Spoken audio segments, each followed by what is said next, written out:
Good evening students, क्या हाल समाचार है? All good? All right. आइए, टैली कोर्स के जर्नी में हम लोग एक नया टॉपिक स्टार्ट करने जा रहे हैं जो कि बहुत ही इंपॉर्टेंट टॉपिक है। नेम क्या है? Procure to payment.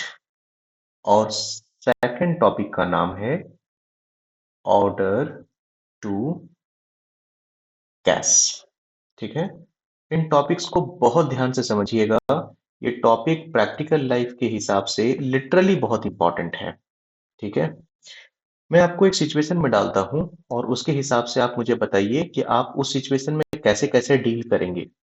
ऑटोमेटिक धीरे धीरे आप देखेंगे कि टॉपिक क्लियर होता जाएगा, है ना?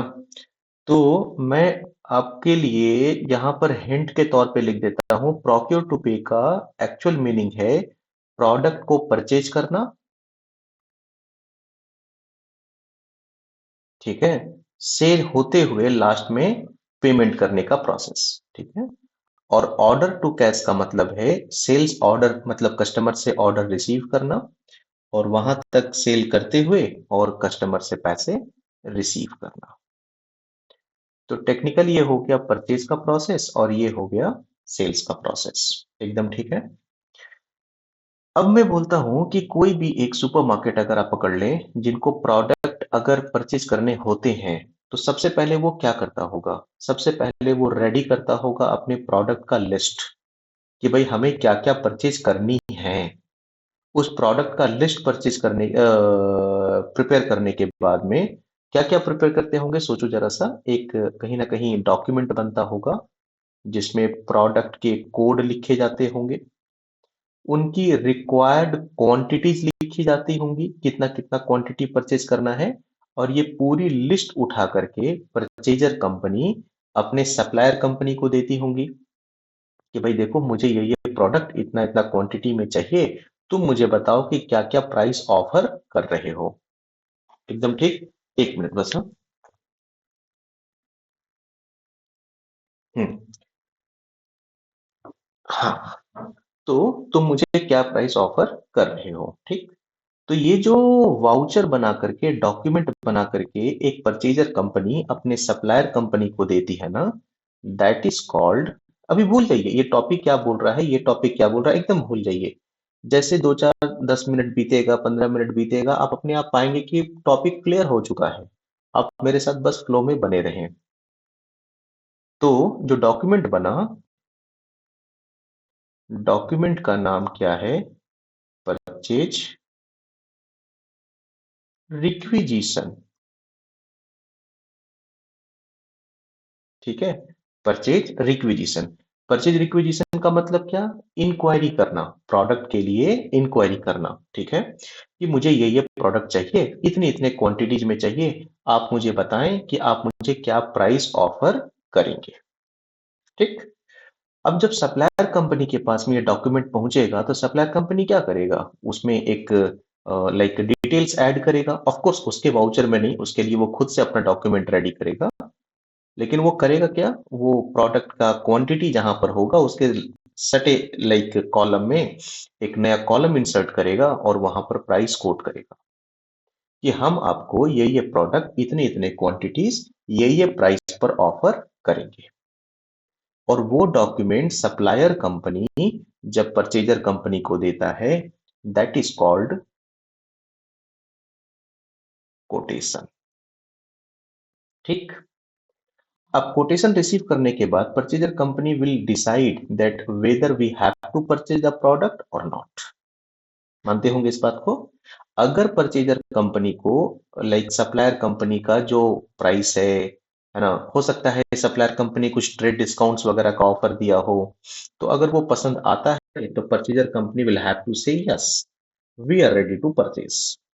At that time, purchaser company has to like raise one document which is called purchase order। ठीक, परचेज ऑर्डर। लेकिन ध्यान रहे, परचेज ऑर्डर में कभी कभी हम लोग टर्म्स एंड कंडीशंस को एंटर करते हैं। जैसे अभी सोचिए कि अगर आपने कोई परचेज ऑर्डर दिया कि हाँ भाई ठीक है, हम तुमसे पर्टिकुलर सेट ऑफ प्रोडक्ट्स इतना इतना क्वांटिटीज ये प्राइस में परचेज करने को तैयार हैं। लेकिन क्या होगा कि अगर हमने आज परचेज ऑर्डर दिया और सामने वाली जो कंपनी है, सप्लायर कंपनी है, वो 3 महीने के बाद प्रोडक्ट देगी, गड़बड़ हो जाएगा ना। तो आप क्या बोलेंगे परचेज ऑर्डर में कि ये परचेज ऑर्डर वैलिड तभी माना जाएगा जब डिलीवरी जो है विद इन 7 डेज हो, विद इन 10 डेज हो, जो भी स्पेसिफिक टाइम ड्यूरेशन आपको लगता है। अच्छा, आप बोलेंगे देखो भाई परचेज तो मैं करूंगा, लेकिन पेमेंट जो है वो विद इन 1 मंथ होगा। तो ऐसे कुछ कुछ आप कंडीशंस एंटर कर सकते हो उसमें। और जब भी आपने कंडीशन एंटर किया और वो कंडीशन को देखते हुए आपका सप्लायर कंपनी हामी भरता है कि हाँ भाई हम सामान सेल करने को तैयार हैं, तो उस कंडीशन में सप्लायर कंपनी एक डॉक्यूमेंट रेडी करके देगा अपने परचेजर कंपनी को, that is called sales order. इसका मतलब डन, मतलब जो एक लाइक बॉन्डिंग जो होनी थी वो हो चुकी है। अब सप्लायर कंपनी को क्या करना पड़ेगा, प्रोडक्ट की डिलीवरी करनी पड़ेगी, है ना। तो सप्लायर कंपनी वो सामान वामान को बोरा में, कार्टन्स में बांधना स्टार्ट करेगा और दौड़ पड़ेगा ट्रांसपोर्ट डिपार्टमेंट, ट्रांसपोर्ट कंपनी के पास कि भाई देखो हमको पर्टिकुलर सामान को ये सप्लायर जो जिस भी लोकेशन में होगा उस लोकेशन से परचेजर लोकेशन तक में पहुंचाना है। मैं सपोज करके चलता हूं कि परचेजर कंपनी जो है मान लीजिए वो दिल्ली में है और सप्लायर कंपनी लेट से बैंगलोर में है। तो बैंगलोर में जो सप्लायर कंपनी है वो ट्रांसपोर्ट कंपनी के पास में जाएगा, बैंगलोर में जो भी नियर बाई ट्रांसपोर्ट होगा वहां पर वो सामान को बोरा में बांध बांध करके देगा। और सप्लायर कंपनी जब ट्रांसपोर्ट कंपनी को ये सामान दिया, तो ट्रांसपोर्ट कंपनी को कहीं ना कहीं एक कमर्शियल डॉक्यूमेंट चाहिए कि भाई अगर बैंगलोर से सामान दिल्ली जाएगी तो आप सोचिए बीच में पुलिस चेक पोस्ट है, कहीं सामान की वेरिफिकेशन हो सकती है। तो ट्रांसपोर्ट कंपनी वो सामान का लीगैलिटी प्रूफ कैसे दिखाएगा कहीं पर भी कि वो सामान बैंगलोर की वो कंपनी ने दिल्ली के वो कंपनी को ट्रांसफर करनी है, डिलीवर करनी है। तो इसके लिए सप्लायर कंपनी, मतलब मैं इसकी बात कर रहा हूं यहाँ पर, सप्लायर कंपनी जो है ट्रांसपोर्ट कंपनी वाले को जब सामान दिया जा रहा है ट्रांसपोर्ट करने के लिए, तो वहां पर उसको एक डॉक्यूमेंट बना करके देगा, that is called delivery, sorry delivery note, जिसको अपन बोलचाल के भाषा में चालान भी बोलते हैं, है ना। तो डिलीवरी नोट कब बनेगा, जब सप्लायर प्रोडक्ट को सप्लाई कर रहा है, अभी बिल नहीं बना है, अभी बस सामान की सप्लाई हो रही है। तो सप्लायर ट्रांसपोर्ट कंपनी को एक कमर्शियल डॉक्यूमेंट देगा जो ये प्रूव करता है कि पर्टिकुलर कंपनी ने, बैंगलोर बेस्ड कंपनी ने ये प्रोडक्ट ट्रांसपोर्ट कंपनी को दिया है जो कि उसे दिल्ली पहुंचाना है। ठीक। उसके बाद जब सामान परचेजर कंपनी के पास पहुंच गया, परचेजर कंपनी के पास पहुंचना थोड़ा सा गलत में बोल दिया, मतलब परचेजर कंपनी के नियर बाई ट्रांसपोर्ट में पहुंच गया, तो परचेजर कंपनी का कोई कंसर्न पर्सन लाइक ट्रांसपोर्ट का नियर बाई जो ब्रांच होगा वहां पर जाएगा और सामान को लाइक अनलोड करवा लेगा, लेते आएगा वहां से। तो जब वो ले करके आएगा तो अपने यहाँ वेयर हाउस में उसको एंट्री तो करेगा कि हाँ भाई ये सामान हमने मंगवाया। तो जब वो सामान अपने यहाँ एंट्री करेगा तो उसको भी एक डॉक्यूमेंटेशन करना पड़ेगा, that is called goods, goods received note. ठीक है, टैली के लैंग्वेज में इसको बोलते हैं रिसिप्ट नोट। लेकिन जरा सोचो, फर्ज करो कि अगर सामान हमने मंगवा लिया, सामान मंगवाने के बाद में अगर सामान में कुछ तरीके का कोई टूट फूट निकल जाता है, एक्सपायर्ड प्रोडक्ट निकल जाता है, और मैंने बोला अपने सप्लायर को भाई देखो ऐसे नहीं चलेगा, ये सामान आपको रिटर्न करना पड़ेगा, और सप्लायर अगर उस सामान को रिटर्न ले लेता है, तो क्या हम लोग कह सकते हैं कि परचेजर कंपनी के लिए वो परचेज रिटर्न हो गया? नहीं। परचेज रिटर्न होने के लिए परचेज का होना जरूरी है, परचेज होने के लिए सेल्स का होना जरूरी है, सेल्स होने के लिए सेल्स इनवॉइस का बनना जरूरी है। क्या अभी सेल्स इनवॉइस बना है? नहीं। तो सेल्स नहीं हुआ तो परचेज नहीं, परचेज नहीं हुआ तो परचेज रिटर्न कैसे हो सकता है? तो इस कंडीशन में क्या करना पड़ेगा, इस कंडीशन में आपको पास करना पड़ेगा एक document which is called rejection out. Rejection out सिर्फ तब पॉसिबल है जब सामान रिसीव हो गया, मगर बिल अब तक नहीं बना है और सामान रिटर्न करके आप सप्लायर को दे रहे हो, तो उसको क्या बोलते हैं? Rejection out. और इस कंपनी के लिए क्या हो जाएगा? रिजेक्शन इन, क्योंकि सामान आ रहा है ना, तो रिजेक्शन इन। फिर वो बढ़िया वाला प्रोडक्ट को अगर सप्लाई दिया तो फिर से डिलीवरी नोट बनेगा और इसके लिए गुड्स रिसीव्ड नोट बनेगा। और अगर रिड्यूस्ड क्वांटिटी के साथ में अगर वो बिल बना करके दे दिया तो यहां पर बनेगा सेल्स इनवॉइस और यहां बनेगा परचेज वाउचर। फिर इनके यहां से पेमेंट होगा, इनके यहां से पेमेंट होगा और इनके यहां से पैसे रिसिप्ट होंगे। अगर सेल्स रिटर्न होता है तो क्रेडिट नोट पास करना पड़ेगा और अगर परचेज रिटर्न होता है तो डेबिट नोट पास करना पड़ेगा, but that is very much optional. तो परचेज करने के लिए एक कंपनी को परचेज रिक्विजिशन से लेकर के पेमेंट तक बढ़ना पड़ेगा। Again rejection out it is not compulsory है ना, ये ऑप्शनल थिंग है, रिजेक्शन इन भी ऑप्शनल थिंग है। तो प्रोक्योर टू पे का टॉपिक क्लियर हो गया। प्रोक्योर टू पे का मतलब किसी भी सामान को परचेज करने के लिए, प्रोक्योर करने के लिए, स्टार्ट फ्रॉम परचेज रिक्विजिशन से पेमेंट तक जितने भी प्रोसेस हमें करने पड़ते हैं, that is called procure to pay. And order to cash का मतलब आप कोटेशन देने से लेकर के, ऑर्डर से लेकर के, डिलीवरी देने से लेकर के, सेल्स इनवॉइस देने से लेकर के पैसे रिसीव करने तक की जितने भी प्रोसेस होते हैं, that is called order to cash. आप विश्वास नहीं मानेंगे, ये इतना इंपॉर्टेंट टॉपिक है कि आप किसी बड़ी कंपनी में जाएंगे ना तो अकाउंट्स डिपार्टमेंट में आर टू आर का एक सब डिपार्टमेंट होता है। एक होता है एक होता है पी टू पी डिपार्टमेंट, यही है प्रोक्योर टू पे। एक होता है O to C department, order to cash. इसी डिपार्टमेंट से निकलता है एक सब डिपार्टमेंट एपी, अकाउंट्स पेबल, और इसी से निकलता है क्या? A R, accounts receivable. एक होता है पेरोल डिपार्टमेंट, है ना। तो ये सारी चीजें बेसिकली आर टू आर के सब डिपार्टमेंट्स हो गए। तो पी टू पी और ओ टू सी के डिपार्टमेंट के लिए वैकेंसीज निकलती हैं। ये इतना इंपॉर्टेंट टॉपिक है। जब भी आज से आज के बाद अगर आपको पूछा जाता है पी टू पी का मतलब क्या, तो आप इसको समझा सकते हैं पूरा ये स्टोरी बता करके। बहुत इंपॉर्टेंट टॉपिक। अब सवाल ये उठता है कि इसको टैली में हम लोग रिकॉर्ड कैसे करें। तो मैंने एक सेट ऑफ क्वेश्चंस बना रखा है, इसके हिसाब से हम लोग टैली में इसको रिकॉर्ड करेंगे। आज का वीडियो में हम लोग प्रोक्योर टू पे तक देखेंगे और नेक्स्ट वीडियो में हम लोग ऑर्डर टू कैश का भी क्वेश्चन आंसर देख लेंगे। ठीक, तो आइए टैली की तरफ में। और टैली से पहले बेहतर होगा कि आप एक्सेल में आइए और इस क्वेश्चन को थोड़ा देखिए यहाँ पे।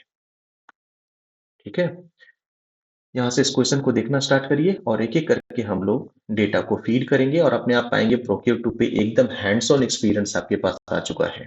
ठीक, तो एक यहाँ से अपन स्टार्ट करते हैं।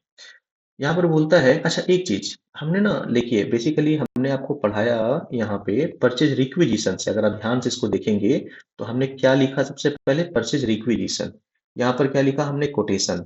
लेकिन जो टैली में हम लोग इंप्लीमेंट करेंगे that will start from purchase order. क्योंकि परचेज रिक्विजिशन जो होता है ना, बेसिकली जैसे आप सोचिए कि आप एक दुकान में हैं, ठीक, और आपके पास कोई कस्टमर आया। चलिए मैं ही आता हूँ, आप दुकान में हैं, आपके यहाँ पर मैं आया, ठीक, और मैं आपको बोलता हूँ कि क्या मैं बोलता हूँ, चलो मोबाइल, मैं बोलता हूँ कि S24 अल्ट्रा मोबाइल का क्या प्राइस है।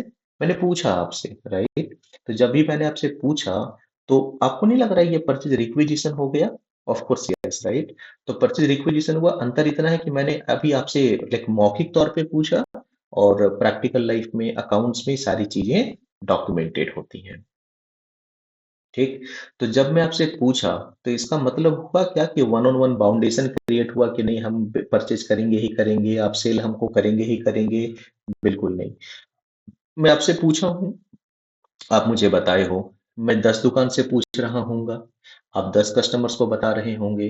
तो आप जब कस्टमर को बता रहे हो कि भाई S24 अल्ट्रा जो है मान लीजिए 85,000 का मैं बेच रहा हूँ, तो वो आपके लिए कहीं ना कहीं कोटेशन हो गया। Quotation of course documented form में होना चाहिए, लेकिन अगर आपने मौखिक तौर पे भी बोला तो वो भी कोटेशन का ही फॉर्म हुआ एक तरीके से, ठीक।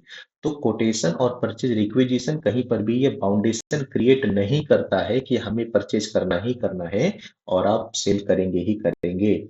लेकिन जब ये परचेज ऑर्डर और सेल्स ऑर्डर से बातें स्टार्ट होती है ना, लाइक प्रोक्योरमेंट के लिए परचेजर कंपनी के लिए परचेज ऑर्डर और सप्लायर कंपनी के लिए सेल्स ऑर्डर से बातें जब स्टार्ट होती हैं, तो वहाँ one on one bounding create होता है कि हम परचेज करेंगे ही करेंगे और हम सेल्स करेंगे ही करेंगे, क्योंकि कोटेशन मिलने के बाद हम एक कंपनी को डिसाइड करके चूज कर लेते हैं कि हाँ, हम इससे ये सामान परचेज करने के लिए तैयार हैं।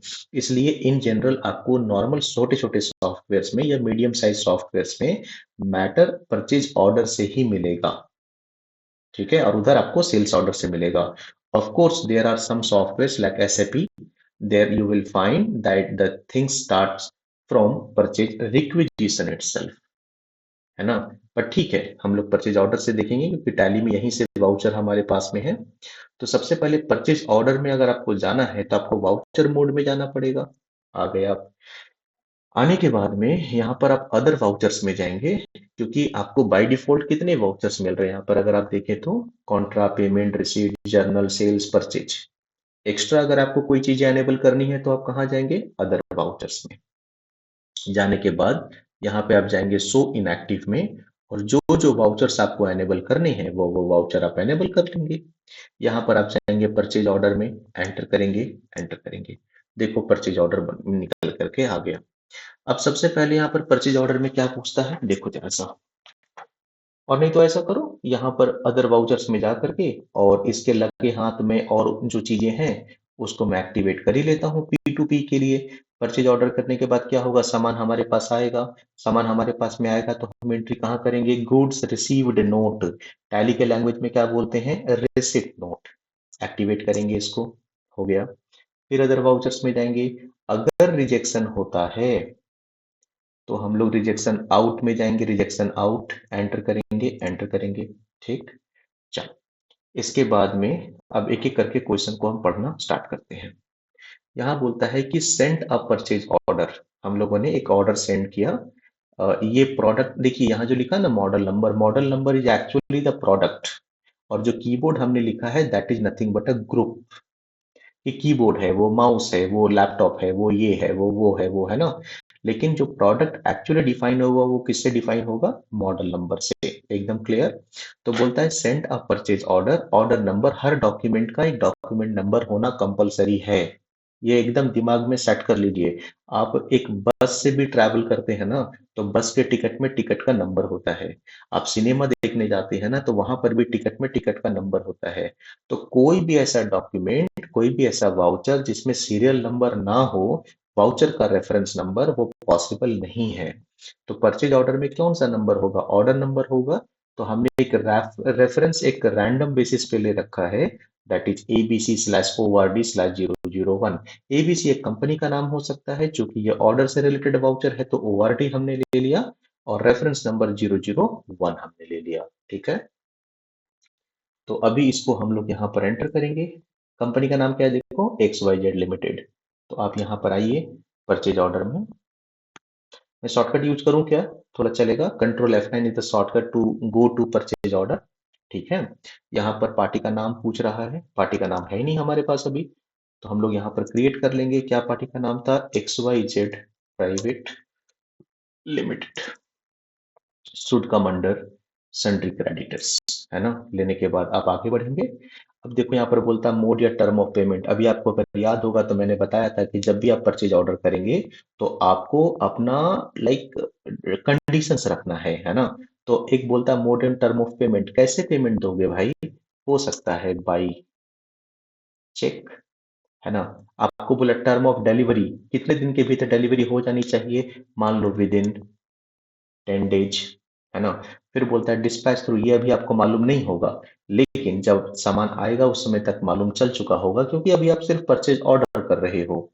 तो बोलता है डिस्पैच थ्रू, जब ट्रांसपोर्ट के जरिए सामान आएगा। डेस्टिनेशन क्या है, करियर का नेम क्या, transport name, bill of lading number, consignment note number. जैसे आप सप्लायर कंपनी के माध्यम से सोचिए। सप्लायर कंपनी जब प्रोडक्ट को ट्रांसपोर्ट कंपनी में देगा कि भाई ये सामान मेरा इस लोकेशन से फलाने लोकेशन तक पहुंचा दो, तो सप्लायर कंपनी भी तो एक रसीद काट के देगा ना कि भाई हाँ चलो ट्रांसपोर्टेशन चार्जेस मैं आपसे 5,000 रुपया ले रहा हूँ। ठीक।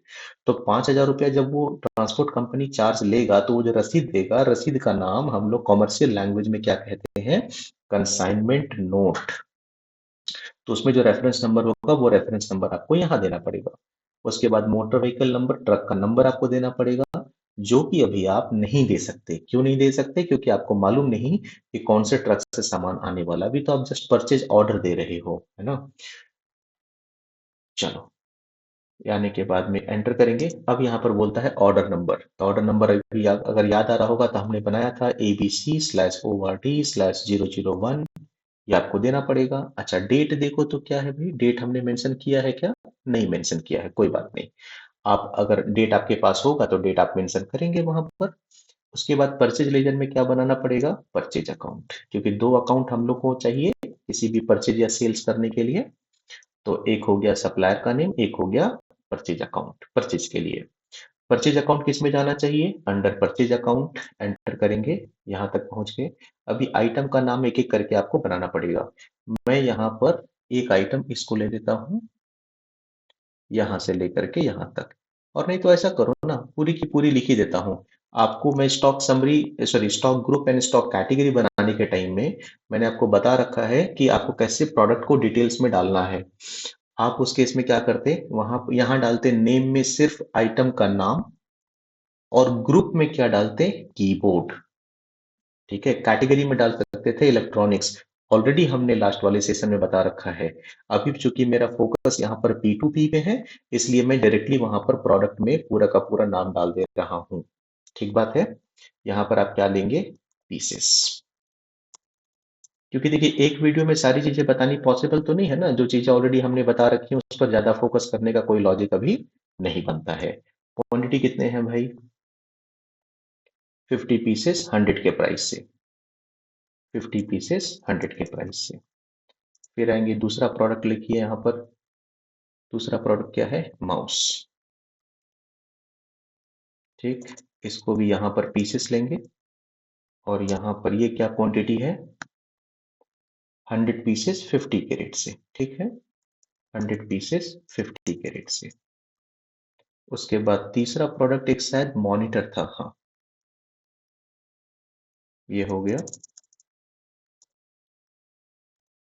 कितना क्वांटिटी है? 80 पीसेस 250 कैरेट से। 80 पीसेस 250 कैरेट से। ये परचेज ऑर्डर हमने बनाया। अब आप सोचेंगे कि परचेज ऑर्डर बनाने के बाद करना क्या? ये तो हमने अपने अकाउंटिंग सॉफ्टवेयर में लाइक ये कर दिया, डेटा रिकॉर्ड कर लिया। लेकिन हमें परचेज ऑर्डर सेंड तो करना पड़ेगा अपने सप्लायर को। तो आज की डेट में यूजुअली परचेज ऑर्डर वगैरह सेंड होता है ईमेल के जरिए। तो ईमेल के जरिए इसका पहले पीडीएफ तो चाहिए होगा आपको। तो पीडीएफ चाहने के लिए क्या करेंगे आप? इसको पहले मुझे सेव करने दो। चलो, तो यहाँ पर क्या करेंगे आप? एक्सपोर्ट में चले जाएंगे, करंट में चले जाएंगे, और यहाँ पर देखो हमें फाइल फॉर्मेट में एक्सेबल डेटा इंटरचेंज दे रहा है, जिसकी जगह में हमें पीडीएफ चाहिए। तो हम कॉन्फ़िगर में जाएंगे और नीचे बढ़ते जाओ, ये देखो। यहाँ पर जाने के बाद एंटर करेंगे, और यहाँ हमने क्या चूज कर लिया? पीडीएफ। एंटर करेंगे, एंटर करेंगे और इसको सेव कर लेंगे। और अब की बार अगर हम एक्सपोर्ट करेंगे इसको, ये देखो, तो हमारे पास में ये पूरी की पूरी डॉक्यूमेंट बन करके आ चुकी है ना। अभी ऑफ कोर्स मेरे पास बहुत सारी इंफॉर्मेशन नहीं है, लेकिन आप जब प्रैक्टिकल लाइफ में काम करेंगे तो कंपनी का नाम, एड्रेस, मोबाइल नंबर, ये सारी चीजें होंगी। लेकिन ये पूरी की पूरी डॉक्यूमेंट आ गई। इसी को अटैच करके आप अपने सप्लायर कंपनी को भेज सकते हैं, जिसमें सारे के सारे टर्म्स एंड कंडीशंस वगैरह आपको मिलेंगे। जैसे देखो यहाँ पर 10 डेज मिल रहा है ना। Modern term of payment by cheque मिल रहा है। दो कंडीशन हमने डाल रखे थे, ये सारी चीजें आपको यहाँ पर मिल रही है। एकदम क्लियर? तो इसको आपने एक्सेप्ट कर दिया। फिर उसके बाद में, अच्छा, हमने यहाँ लिख रखा था कि डिलीवरी टर्म जो होगा वो 10 डेज का होगा। Payment should be with in 30 days. बढ़िया बात है, चलिए ठीक है। बट मेरे ख्याल से आपको समझ में आ चुका होगा कि हम लोगों को क्या फीड करना है वहां पर। फिर क्या बोलता है, अच्छा परचेज ऑर्डर दिए होंगे तो क्या हुआ होगा, वहां से फिर सामान चलना स्टार्ट हुआ होगा, है ना। तो सामान चला होगा तो वो क्या बनाए होंगे, डिलीवरी नोट। अगर आपको ध्यान आ रहा होगा तो यहाँ पे आप देखिए वो क्या बनाए होंगे, डिलीवरी नोट। ठीक है। लेकिन हमारे यहाँ क्या बनेगा, गुड्स रिसीव्ड नोट, जब भी हम लोग सामान रिसीव कर लेंगे। ठीक है। तो यहाँ पर वही बात बोल रहा है कि got the delivery of goods except monitor, monitor को छोड़ करके सारी चीजें हम लोगों को मिल गई। हमने कहीं मेंशन नहीं किया है कि मॉनिटर हम लोगों को नेक्स्ट लॉट में मिलेगा। हमने बोला कि मॉनिटर हम लोगों को मिला ही नहीं है। हमने फोन किया अपने सप्लायर को, और अच्छा अगर नेक्स्ट लॉट में मिलना है तब क्या करेंगे, हम लोग सिर्फ इन दोनों को यहाँ पर रिसीव कर लेंगे और काम खत्म। फिर नेक्स्ट लॉट में जब मॉनिटर आएगा तो मॉनिटर रिसीव करेंगे। लेकिन हमने ऐसी बातें कहीं नहीं कही। तो आपको क्या करना चाहिए, आपको तुरंत अपने, एक मैं स्टोरी फ्रेम करके बता रहा हूँ कि आपको अपने सप्लायर को फोन करना चाहिए, भाई मॉनिटर नहीं भेजे। अगर वो बोलता है कि नहीं साहब मैं भेजना भूल गया, मैं नेक्स्ट बार भेज देता हूँ, तब तो बात ठीक है। लेकिन अगर वो ये बोलता है कि नहीं मेरे पास नहीं अवेलेबल रहा, मैंने देखा था लेकिन वो टूटा हुआ निकल गया, एबीसीडी कोई भी कारण से वो मॉनिटर भेजने के लायक नहीं है, तो आपको क्या करना चाहिए, अपने परचेज ऑर्डर को पहले क्लोज करना चाहिए। मॉनिटर वाला जो प्रोडक्ट है वो आप अपने परचेज ऑर्डर में ओपन लाइन आइटम के लिए नहीं छोड़ेंगे, उसको पहले क्लोज करेंगे, ताकि जब आप प्रोडक्ट को रिसिप्ट नोट में एंट्री करेंगे, जब सामान आपके पास आ चुका है, तो आपके पास सिर्फ ये दो प्रोडक्ट्स आपको दिखेंगे। तो इसको क्लोज करने के लिए, मॉनिटर वाला प्रोडक्ट चूंकि आपको नहीं मिला है, इसको क्लोज करने के लिए आपको क्या करना पड़ेगा, आप यहां से बाहर जाएंगे, डिस्प्ले में जाएंगे, स्टेटमेंट ऑफ इन्वेंट्री में जाएंगे, जो प्रोडक्ट नहीं मिला उसके लिए परचेज ऑर्डर आउटस्टैंडिंग में जाएंगे, स्टॉक आइटम में जाएंगे, जो आइटम आपको नहीं मिल रहा है मॉनिटर, एंटर करेंगे, एंटर करेंगे, यहां तक आ गए। कितना बैलेंस क्वांटिटी है, 80 पीसेस, जो आपको नहीं मिल रहा है। यहाँ पे देखो राइट साइड में प्री क्लोज ऑर्डर्स का बटन है, इसको आप क्लिक करेंगे और यहाँ पर 80 पीसेस आपने लिख दिया। तो अब वो ऑर्डर पूरे तरीके से क्लोज हो चुका है। ठीक। रीजन फॉर प्री क्लोज, क्यों नहीं सामान आपको मिला, आपका सप्लायर से आपको पूछना पड़ेगा। हो सकता है due to unavailable product in supplier company, जो भी रीजन रहा होगा, क्यों नहीं आपको मिला, क्यों क्लोज कर रहे हैं आप, ये आपको यहाँ पर रीजन देना चाहिए। ठीक। लेने के बाद में एंटर करेंगे, और उसके बाद में अब आप आएंगे कहां पर, सामान को रिसीव करने की एंट्री। अच्छा एक बात और समझो, अभी परचेज ऑर्डर हुआ है, आपको क्या लगता है ये ट्रांजेक्शन है कि इवेंट है, ये इवेंट है, ट्रांजेक्शन नहीं है। चूंकि ये ट्रांजेक्शन नहीं है तो परचेज ऑर्डर दे देने मात्र से आपका स्टॉक समरी यहां पर आपको नहीं दिखने वाला है। कोई आइटम कैसे दिख सकता है परचेज ऑर्डर करने से, है ना। तो आप यहां पर जाएंगे वाउचर्स में, यहाँ पर ऑल्ट F9 प्रेस करेंगे रिसिप्ट नोट के लिए। अब ये रेफरेंस नंबर मांगता है, रेफरेंस नंबर कौन सा, जो आप डिलीवरी से सामान मंगवाए डिलीवरी करवा करके, तो चालान बना होगा, डिलीवरी नोट बना होगा, तो वो रेफरेंस नंबर आपको यहाँ पर देना पड़ेगा। तो मैं यहाँ पे इन शॉर्ट देता हूँ CH/001 समझने के लिए। बाकी आपको डॉक्यूमेंट नंबर आपके कंपनी में जहां पर भी आप जॉब करेंगे, वहां डॉक्यूमेंट जो है वो आपको रेफरेंस नंबर जनरेट किया हुआ मिलेगा। जैसे इनवॉइस में जानते हो ना, बिल में बिल का नंबर दिया हुआ रहता है, उसी तरीके से आपको रिसिप्ट नोट में भी उसका नंबर, हर डॉक्यूमेंट में अपना नंबर, सीरियल नंबर मिलेगा आपको। लेने के बाद पार्टी नेम क्या लेंगे, XYZ प्राइवेट लिमिटेड, एंटर करेंगे तो बताता है कि एक ऑर्डर हमारे पास में ओपन लाइन आइटम में है आज के डेट में। जैसे आप इसको एंटर करके आगे बढ़ेंगे तो देखो ऑटोमेटिक हम लोगों को यहाँ पर नेम ऑफ आइटम मिलना स्टार्ट हो गया। तो कीबोर्ड मिला, माउस मिला, मॉनिटर नहीं मिल रहा है क्योंकि मॉनिटर हमने क्लोज कर दिया था वहां पर, है ना। एंटर एंटर एंटर, ये आपको लेते हुए आगे बढ़ना। ध्यान रखिएगा ये ट्रैकिंग नंबर का मतलब चालान नंबर होता है, ठीक है, जिससे आप प्रोडक्ट को ट्रैक कर सकते थे। ये सारी चीजें मैप्ड हैं, बस आपको देखते हुए एक बार जाना है। लेने के बाद enter enter enter enter enter enter enter enter enter, accept किया आपने। ठीक। अच्छा उसके बाद में बोलता है कि rejected one pieces of keyboard because of not working well. वो एक कीबोर्ड हमने इसको रिटर्न कर दिया क्योंकि वो प्रॉपरली वर्क नहीं कर रहा था। ठीक बात है। तो पहले यहाँ से बाहर आइए और पहले देखिए स्टॉक समरी में कीबोर्ड हमारे पास कितना है, 50 पीस है। एक पीस वर्क नहीं कर रहा है तो हमको आउट करना पड़ेगा, रिजेक्शन आउट करना पड़ेगा। तो रिजेक्शन आउट देखिए, हमने क्या बोला था, गुड्स रिसीव्ड नोट हो गया लेकिन बिल अभी तक नहीं बना है। और इस बीच में अगर आप कोई सामान को रिटर्न करते हैं तो आपको क्या करना चाहिए, रिजेक्शन आउट। तो रिजेक्शन आउट कैसे करेंगे आप, यहाँ पर आप आ गए, वाउचर्स में आ गए। ठीक, आने के बाद में रिजेक्शन आउट के लिए पता नहीं मैं एक्टिवेट किए हैं कि नहीं किए हैं, हाँ किए हैं, देखो यहाँ पर रिजेक्शन आउट है ना। तो आप यहाँ पर एंटर करेंगे या कंट्रोल F5 आप प्रेस कर सकते हो। यहाँ आने के बाद में देखो, यहाँ बोलता है पार्टी का नाम XYZ प्राइवेट लिमिटेड, यहाँ पर आपने ले लिया। नेम ऑफ आइटम में आप यहाँ पर ले लेंगे कीबोर्ड। इसी चालान के अगेंस्ट में आप यहाँ पे 1 पीसेस लेंगे और लेने के बाद आप यहाँ पर आगे बढ़ेंगे। अच्छा, एक चीज अगर आप देखो तो यहाँ पर हमको डॉक्यूमेंट नंबर लिखने का ऑप्शन नहीं दे रहा है। अगर आप चाहते हैं कि यहाँ पर डॉक्यूमेंट नंबर आप मैनुअली लिख सके, जिस तरीके से आपने परचेज ऑर्डर में लिखा, रिसिप्ट नोट में लिखा, तो उसके लिए वाउचर नंबरिंग जो ऑटोमेटिक यहाँ पर की हुई है ना 1 2 3 4, उसके जगह में आपको इसको मैनुअल करना पड़ेगा। कैसे करेंगे आप, ऑल्टर में जाएंगे, वाउचर टाइप्स में जाएंगे और यहाँ पर आप जाएंगे रिजेक्शन आउट में। आने के बाद देखो एक ऑप्शन है मेथड ऑफ वाउचर नंबरिंग, जो कि ऑटोमेटिक किया हुआ है, इसको आप क्या करेंगे, मैनुअल। फिर बोलता है prevent creating duplicate voucher number, क्योंकि आप मैनुअल लेवल पे एंटर करोगे।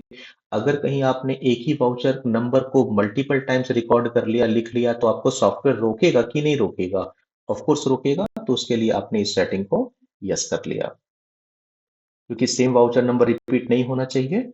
अब देखो यहाँ पर कर्सर ब्लिंक कर रहा है ना रिजेक्शन आउट वाला, तो आप यहाँ पर डाल सकते हो रिजेक्शन/001 एग्जाम्पल के तौर पे। यहाँ पर हमने क्या ले लिया, XYZ प्राइवेट लिमिटेड। यहाँ पर आप आओगे, कीबोर्ड ले लोगे, यहाँ पर चालान नंबर यहाँ पे लोगे, ट्रैकिंग नंबर का माने चालान का नंबर। यहाँ पर मान लीजिए एक पीस था तो एक पीस हमने ले लिया, लेने के बाद एंटर एंटर एंटर एंटर। तो अगर जाकर के रिपोर्ट अगर आप देखोगे तो स्टॉक समरी में 49 पीसेस आपको दिख रही हैं। ठीक, अच्छा, इसके बाद में क्या बोलता है, got the tax invoice for the same. अब जाकर के 49 पीसेस का सामान का आपको ये लाइक बिल मिल गया। क्या होता अगर एक वो सामान फ्रेश आपको मिल जाता वापस, ऐसा भी तो हो सकता था कि नहीं, वो आपका सप्लायर कंपनी एक फ्रेश आइटम आपको फिर से भेज दिया, चलो हम मान ही लेते हैं कि एक पीस फिर आपको वापस अच्छे से मिल गया। तो फिर वो क्या करेगा, फिर वो ट्रांसपोर्ट कंपनी में सामान को लगवाएगा, है ना। फिर वो ट्रांसपोर्ट से सामान आपके पास में आएगा, फिर आप रिसिप्ट नोट बनाएंगे जैसे पहले बनाए थे। तो आइए करते हैं, एक बार देखते हैं, थोड़ा सा इसको लेंदी बनाते हैं और आगे लेके जाते हैं। तो फिर आप जाएंगे रिसिप्ट नोट में। अब की बार मान लीजिए चालान 002 हमने ले लिया, ठीक है। यहाँ पर आप XYZ लेंगे, उसी ऑर्डर के अगेंस्ट में काम हो रहा है, आपने इसको ले लिया। लेने के बाद आगे बढ़ेंगे, परचेज अकाउंट देखो ऑटोमेटिक एक पीस का आइटम आपको दिखा रहा है, क्योंकि उतना ही तो मिलना था उस ऑर्डर के अगेंस्ट में। सर आपको नहीं, वो नहीं दिखाया, मॉनिटर मिलना था, ऐसा भी तो हो सकता है, नहीं हो सकता है, क्योंकि मॉनिटर का अकाउंट हमने क्लोज कर दिया, मॉनिटर का स्टॉक आइटम हमने उस ऑर्डर से उड़ा दिया, कि मॉनिटर हम लोगों को नहीं मिलेगा, है ना। यहाँ पर ट्रैकिंग नंबर में क्या लेना पड़ेगा, चालान 002, क्योंकि नेक्स्ट चालान से ये सामान आ रहा है। आपने इसको ले लिया, लेने के बाद में अगर एंटर करेंगे, ये क्वेश्चन में नहीं दिया हुआ था, हमने अपनी तरफ से भी ऐड किया है इसमें। अगर इस तरीके से होता है तो अब देखो कि स्टॉक समरी में हमारे पास ऑलरेडी 50 पीस आ चुका है। एंटर करोगे तो देखो एक एक बार चालान 001 से आया 49 पीसेस एंड चालान 002 से आया 1 पीस। एकदम क्रिस्टल क्लियर रिपोर्ट है। चलो, अब अगर बिल बनता है, सामने वाला देगा सेल्स इनवॉइस, हम लोग क्या करेंगे, परचेज। ठीक, ये चेंज मोड करो, ये आइटम इनवॉइस मोड नहीं है, यहाँ पर आइटम मोड। ठीक, सप्लायर इनवॉइस नंबर, जो सप्लायर मेरा है ना, उसका इनवॉइस नंबर क्या होगा, मैं सपोज करके चलता हूँ XYZ/INV/001। मैं वाउचर नंबर पे बहुत फोकस इसलिए नहीं कर रहा हूँ क्योंकि आपका काम का चीज बहुत है, बट आपको जनरेट नहीं करना है। आपके पहले जो भी अकाउंटेंट कंपनी में काम कर रहे होंगे, आपके कंपनी के मैनेजमेंट जो होंगे, वो already voucher number, serial number create कर चुके होंगे। और इसमें ज्यादा दर्द वाली बात नहीं है, इसमें 1212 जो सीरियल नंबर 1234 है वही रहता है, थोड़ा कंपनी का नाम वाम प्रेफिक्स वगैरह लगा देते हैं, दैट इज। आने के बाद में पार्टी का नेम क्या रहेगा, XYZ प्राइवेट लिमिटेड। दो दो चालान दिख रहे हैं, एक चालान से पुराना वाला सामान और एक चालान से नया वाला एक पीस। लेने के बाद में एंटर करेंगे आप, और अब देखो ये सामान आपको मिल रहा है। लेकिन देखो कीबोर्ड आपको दो दो बार मिल रहा है, एक बिल में एक प्रोडक्ट आपको दो बार तो नहीं मिल सकता ना। तो क्या करना पड़ेगा भाई, यहाँ पर कीबोर्ड आपको मिल रहा है 49 पीस, यहाँ पर देखो कीबोर्ड मिल रहा है 49 पीस। रुको मैं कैसे दिखाऊं तुमको। यहाँ पे देखो कीबोर्ड दिख रहा है 49 पीस और यहाँ पे दिख रहा है एक पीस। तो हम क्यों ना इसी वाले लाइन में, फर्स्ट वाले लाइन में ही कीबोर्ड को मल्टीपल टाइम रिकॉर्ड कर लें। कैसे, देखो एंटर करेंगे, चालान नंबर 1 लिया हमने 49 पीसेस, और इसके नीचे में हमने चालान नंबर 2 ले लिया, दैट इज 1 पीस। तो ये हो गया हमारा काम। देखो 50 पीसेस जनरेट हो गए यहाँ पर। लेने के बाद में आगे बढ़ेंगे आप, और यहाँ कीबोर्ड में क्या करेंगे आप, इसको एंड ऑफ लिस्ट मतलब खत्म। ऑलरेडी हमने 50 पीस ले रखा है तो फिर से क्यों ही लेना, है ना। लेने के बाद आप एंटर करेंगे और यहाँ पर लेंगे आप न्यू रेफरेंस। जब जब नया बिल बनेगा तब तब न्यू रेफरेंस आएगा। अगर आपका सप्लायर आपको कुछ क्रेडिट डेज देता है, मान लीजिए 15 दिन के भीतर पेमेंट कर दो, 30 दिन के भीतर पेमेंट कर दो, तो वो डेज आपको यहाँ पर लिखना पड़ेगा, और उसके बाद वाला जो डेट होगा वो डेट हो गया आपका ड्यू डेट। लेने के बाद एंटर, एंटर। ऐसा बिल्कुल मत सोचना कि रिसिप्ट नोट किए तब भी स्टॉक बढ़ गया, बिल बना तब भी स्टॉक बढ़ गया। नहीं, चूंकि ये लिंक होते जा रहा है ना, तो लिंक होने के कारण से स्टॉक में डबल एंट्री नहीं होगी, एक ही बार एंट्री हुआ है। और देखो एकदम प्रॉपरली आपको चीजें दिख रही हैं। ठीक, अच्छा। फिर उसके बाद में बोलता है गॉट द टैक्स इनवॉइस, हो चुका है। फिर बोलता है return goods to X Y Z LLC. ठीक है, जो X Y Z private limited company हमने बनाया, उसको हमने कीबोर्ड 4 पीस रिटर्न कर दिया। ठीक है, कोई प्रॉब्लम नहीं। तो यहाँ पर आइए, और यहाँ पर आप जाएंगे वाउचर्स में, फिर से जाइए अदर वाउचर्स में, डेबिट नोट एक्टिवेटेड फॉर्म में आपको मिलेगा। देखो परचेज रिटर्न के टाइम में डेबिट नोट एंटर करेंगे हम लोग। पार्टी नेम कौन सा था भाई, एक्स बजट प्राइवेट लिमिटेड। आगे बढ़ेंगे आप, यहाँ पर परचेज में क्या लेंगे, परचेज अकाउंट, नहीं नहीं नहीं, यहाँ पर लेंगे आप परचेज रिटर्न अकाउंट, है ना। वेलकम अंडर परचेज अकाउंट, क्योंकि परचेज और परचेज रिटर्न एक दूसरे से एडजस्टेड होगा, तो परचेज के ग्रुप में ही जाना चाहिए वो चीज। कौन सा प्रोडक्ट था भाई, कीबोर्ड था, ठीक है। ट्रैकिंग नंबर कुछ नहीं, क्यों, क्योंकि बिल बन चुका है ना, तो बिल बनने के बाद चालान की कहाँ ही वैल्यू रहने वाली है। क्वांटिटी कितना, 4 पीस, उसी रेट से वापस जाएगा सामान कस्टमर को। देने के बाद आप यहाँ पर अगेंस्ट रेफरेंस लेंगे, पुराना वाला बिल को एडजस्ट कर देंगे आप, क्योंकि न्यू रेफरेंस कब लेंगे, जब नया बिल बनेगा। अगेंस्ट रेफरेंस कब लेंगे, जब पुराने वाले बिल को अपन एडजस्ट करते हैं। तो अब जाकर के अगर आप देखोगे तो स्टॉक समरी में 46 पीसेस आपको मिलेंगी। बात समझ आ रही है आपको, ठीक है। 50 पीस आया था, देखो 4 पीस माइनस हो गया है इनवर्ड वाले पॉइंट। तो इस तरीके से ट्रांजेक्शन आपको रिकॉर्ड करने होते हैं। अच्छा, फिर बोलता है कि clear the bill and got 10% discount. Clear the bill and got 10% discount, ठीक है। तो यहां पर आप आइए, पेमेंट वाउचर में X Y Z private limited को लीजिए। यहाँ पर देखो 9,600 रुपए का बिल बना है, तो 9,600 आप एंटर करोगे, अगेंस्ट रेफरेंस जीरो करोगे, इसको हो गया। क्रेडिट में कैश लोगे, अभी मेरा कैश नेगेटिव जाएगा क्योंकि हमने और कोई ट्रांजेक्शन इसमें नहीं कर रखा है, बट बात को समझिए कि हो क्या रहा है। तो कैश यहाँ पर 9,600 लेंगे क्या, नहीं, क्योंकि हमको 10% का कैश डिस्काउंट मिल रहा है। तो हम लोग यहाँ पर 9,600 का 10% माइनस करने के बाद लेंगे, मतलब 960 रुपये माइनस करने के बाद लेंगे। तो कितना आएगा भाई, चलो हम दिखा देते हैं कैलकुलेटर से। 9,600 इंटू 90%, यहाँ पर आ गया आपका 8,640 रुपए, ठीक है। और यहाँ क्रेडिट में क्या आएगा, discount received under indirect income, ठीक। ये आपने यहां पर देखा 960 रुपए। तो इस तरीके से ट्रांजेक्शन जो है सो धीरे धीरे जाती है। अब आप क्या करेंगे, आपका ये होमवर्क है कि आप यहां से ना, यहां से इन क्वेश्चन का स्क्रीनशॉट लेंगे और आप अपने घर पे ट्राई करेंगे। अगर कोई डाउट आएगा आप हमसे कमेंट सेक्शन में पूछेंगे, और फिर उसका आंसर मैं उसके हिसाब से आपको दूंगा। क्या कहता है कि फिर से एक नया ऑर्डर हमने किया किसी सप्लायर को, ठीक है। अच्छा देखो, एक ऑर्डर हमने किया पीक्यूआर लिमिटेड को, फिर से हमने ऑर्डर किया पीक्यूआर लिमिटेड को। अब की बार क्या हुआ, दो दो ऑर्डर बन गए। है ना? और उसके बाद एक ही बार इकट्ठे आपको जो है सो डिलीवरी मिली। जैसे अभी हमने दिखाया ना आपको कि 2-2 चालान इकट्ठे हम लोगों को मिले थे, उसी तरीके से 2-2 ऑर्डर का इकट्ठे आपको रिसिप्ट नोट बनाना पड़ेगा 2 बार ऑर्डर, और फिर 1 बार बनाना पड़ेगा रिसिप्ट नोट। फिर आपको बनाना पड़ेगा बिल। हो सकता है ऐसा, आज हमने ऑर्डर दिया, 4 दिन के बाद फिर ऑर्डर हमने दे दिया और इकट्ठे माल हम लोगों को मिल गया। ठीक। अच्छा, फिर यहाँ पर केस देखो, एक बार हमने ऑर्डर दिया, उस ऑर्डर के अगेंस्ट में एक यहाँ पे लिखा हुआ है got first lot of goods. एक फर्स्ट लॉट हमको सामान मिला, फिर सेकंड लॉट हमको सामान मिला। हो सकता है ऐसा, कभी कभी होता है। जैसे देखो, आप मान लीजिए मारुति सुजुकी का शोरूम रखे हो, ठीक? अगर आपने शोरूम के लिए मान लीजिए 50 pieces of wagon R order किया, तो सारे वैगन आर एक बार में तो नहीं आ जाएंगे ना। तो ऑर्डर आपने एक बार किया, लेकिन एक लॉट में मान लीजिए 10 वैगन आर आया, फिर एक लॉट में 10 वैगन आर आया, इस तरीके से। तो एक ऑर्डर के अगेंस्ट में मल्टीपल लॉट्स भी हो सकते हैं। एकदम ठीक है। तो उस कंडीशन में आपको लॉट बाय लॉट लेना, वही चालान नंबर 1, चालान नंबर 2, इस तरीके से, और फिर बिल बनेगा। उसके बाद पार्टी को आप पेमेंट देंगे। तो ये क्वेश्चन आप अपने घर पे एक बार जरूर ट्राई करिएगा।